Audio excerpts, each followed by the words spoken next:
We are back now at 7:39 with today's holiday consumer. A lot of folks enjoy spending Christmas Day at home, but for those who want to get out of the house, there are still plenty of options. NBC's Brian Cheung is here with everything you need to know, from shopping to groceries to entertainment, what you're going to do to serve people if you haven't made that plan. There's a lot of last-minute doings at this moment. Let's start with the important ones, which is what is going to be open tomorrow. What are some of the strategies for people who have left it to the last minute? Well, Merry Christmas Eve to you and all of our viewers at home. When we talk about tomorrow, a lot of things will be closed, but not everything. Some supermarkets like Albertsons as well as Safeway will be open, as well as a number of convenience stores if you need to make a last-minute run, grab a last-minute bag or maybe some gift wrap for that lottery ticket, if you will. So again, Wawa, 7-Eleven, Walgreens, CVS will all be open, but just double check your hours. Every location might be a little bit different, so just double check before you warm up the car and head out there. But there will be options for some last-minute shopping and for some ingredients if you need something for the dinner as well. What about folks who do not want to be stuck inside all day? They may need a little breather. They want to get out. What's happening? Well, certainly a lot of things will be closed tomorrow, but there are still a number of activities that are still able and available tomorrow, like, for example, some zoos. So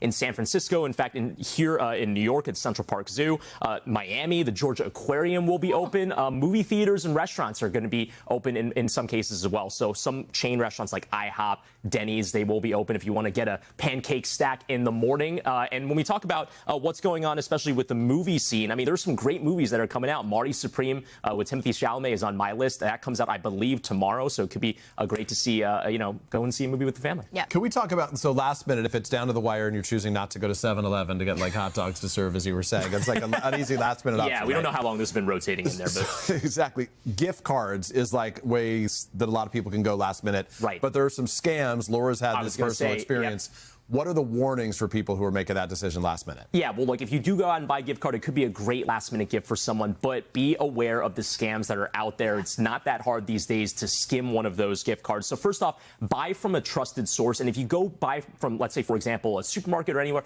just inspect the card still. Make sure that there isn't any weird scratchings, any markings from there. Read the fine print and register those cards online. That's actually the easiest way to check the veracity of those cards and use them quickly. Try not to give a gift card and then, let that gift card sit in the cabinet for like a year or two. You want to make sure that if you're giving it to someone, say, hey, by the way, you should just try to use that relatively quick. Yeah, sometimes they're even putting them now behind the counter just to keep them safe. Which is good. It's an extra layer there. Yeah, an extra layer. Brian, thank you. Nice to see you. Merry Christmas. Yeah, have a great holiday.